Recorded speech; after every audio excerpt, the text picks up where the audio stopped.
किसान की शिकायत। एक बार एक किसान हर कभी आने वाले आंधी तूफान, ओलावृष्टि, तेज धूप इत्यादि से परेशान हो गया, क्योंकि कभी कभी फसल ज्यादा खराब हो जाती थी। इसलिए वह परेशान होकर ईश्वर से शिकायत करने लगा। किसान बोला, आप ईश्वर तो है, लेकिन फसल को कब क्या चाहिए इसकी जानकारी नहीं है, जिसकी जरूरत भी नहीं होती है वह भी देते रहते हैं। इसलिए आपसे मैं विनती करता हूँ कि आप मुझे एक मौका दीजिए, मेरे कहे अनुसार मौसम कीजिए, फिर हम सब किसान अन्न के भंडार भर देंगे। ईश्वर मुस्कुराए और बोले, ठीक है, आज से तुम्हारे अनुसार मौसम रखूंगा। किसान खुश हो गया। किसान ने अगली फसल में गेहूं की बुवाई की।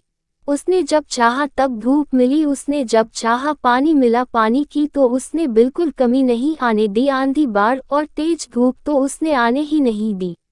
समय बीतने पर फसल बड़ी हुई। किसान भी बहुत खुश हुआ कि इस बार शानदार फसल दिख रही है। किसान ने मन ही मन सोचा कि ईश्वर को अब पता चलेगा कि अच्छी फसल के लिए क्या क्या जरूरी है, फालतू में ही किसान को परेशान करते रहते हैं। किसान फसल काटने के लिए खेत पहुंचा। गेहूं के पौधे की बालियों को हाथ लगाया तो उसके पैरों तले जमीन खिसक गई। उसने देखा कि किसी भी पौधे की बालियों में एक भी दाना नहीं था। किसान दुखी हो गया और बोला, हे ईश्वर, ऐसा क्यों हुआ, क्योंकि मैंने तो सब कुछ सही किया और सही समय पर किया।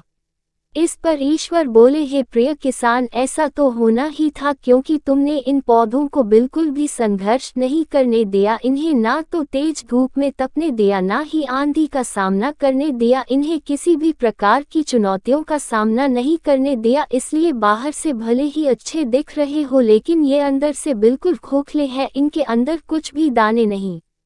पौधे जब विभिन्न चुनौतियों का सामना करते हैं तो उनमें ऊर्जा पैदा होती है। यह ऊर्जा उनके अंदर सही सामर्थ्य पैदा करती जिनके लिए वह बने हैं।